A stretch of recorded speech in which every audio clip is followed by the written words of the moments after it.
जोडला गेलेला आहे। विजय, सध्याचा आंदोलनातल्या सगळ्या त्या वातावरणातली परिस्थिती कशी आहे? आंदोलकांचा काय उद्रेक होतोय का आणि सध्या त्यांच्या काय भावना आहेत? नक्कीच सध्या जर पाहिलं तर आता हे जे कोर्टाने 3:30 वाजेपर्यंत मैदान खाली करण्याची जी सूचना दिलेली आहे ते आतापर्यंत आंदोलकापर्यंत पोहोचलेली नाही। मात्र मनोज जरांगे पाटील यांना या ठिकाणी पाठिंबा देण्यासाठी मोठा उत्साह जो आहे तो आंदोलनामध्ये दिसत आहे।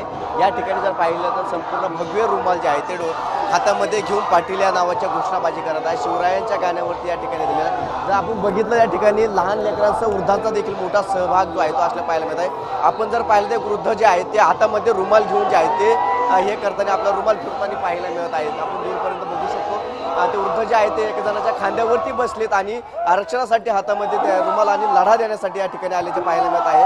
आणि मोठा उत्साह जो आहे तो आझाद मैदानावरती मनोज जरांगे पाटील यांना पाठिंबा देण्यासाठी दाखल झाल्याचं आपल्याला पाहायला मिळत आहे। त्यामुळे आता आपण थेट काही आंदोलकांशी चर्चा देखील करणार आहोत की 3 वाजेपर्यंत त्यांना मैदान जे आहे ते खाली करण्याचं सांगण्यात आलेलं आहे आणि त्यामुळे या ठिकाणी मोठा उत्सव जो आहे तो आनंद जो आहे तो या ठिकाणी ते साजरा करत आहेत। आम्हाला यश मिळेल ही प्रतिक्रिया जी आहे ती अनेक आंदोलक या ठिकाणी देत असल्याचे आपल्याला पाहायला मिळतात। या ठिकाणी जर बघितलं ते वृद्ध बाबा जे आहेत ते या ठिकाणी रुमाल घेऊन येत आहेत। एका ठिकाणी भगवा झेंडा जो आहे तो देखील या ठिकाणी फडकवला जात आहेत आणि मोठी घोषणाबाजी जी आहे ती या ठिकाणी केली जात आहे। आपल्यासोबत बोलण्यासाठी काही आंदोलक देखील या ठिकाणी आहेत, त्यांच्याकडे आपण जाण्याचा प्रयत्न करूयात। काय सांगाल, काय मागण्या आहे? 3 वाजेपर्यंत मैदान खाली करण्यास सांगितलंय, काय विचार? 3 वाजेपर्यंत कोर्टाने मैदान खाली करण्याचं सांगितलं। नाही, आमच्या मागण्या पूर्ण झाल्याशिवाय आम्ही मैदान खाली करणार नाही। इथून काय हलत नाही, आम्ही अजिबात हलणार नाही। इथून आरक्षण मिळेल अजिबात हलणार नाही। किती बी काही होऊ द्या, इथून हलणार नाही आम्ही।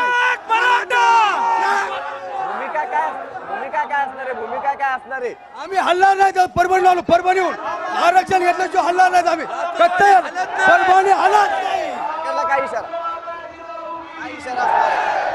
जोपर्यंत पाटील बोलत नाही तोपर्यंत हलणार नाही। कोणाला त्रास देणार नाही, आम्ही कोणाला काय नाही, फक्त आम्ही आमचं आरक्षण घेणार। आम्ही मुंबईवाला त्रास देणार नाही, आम्ही फक्त आरक्षण घेणार बस। अजून देखील आपल्यासोबत बोलण्याचा प्रयत्न करू। काय मागण्या असणार आहे, काय भूमिका आहे, काय मागण्या, काय भूमिका आहे? आरक्षण पाहिजे आम्हाला। आरक्षण जोपर्यंत भेटत तोपर्यंत आम्ही आझाद मैदान सोडणार नाही। गेलो तर आरक्षण घेऊन जाणार, नाही तर मरणार। कोर्ट सांगते 3:30 वाजेपर्यंत तुम्ही मैदान खाली करा असं सांगितलंय। कोर्ट हायकोर्टातून आलंय। कोण सांगितलंय? हायकोर्ट बघू 3:30 नाही, 3:30 वाजता थांबलं तर चालेल इथं, पण आम्ही जाणार नाही। हायकोर्ट नाही, कोणी सांगितलं?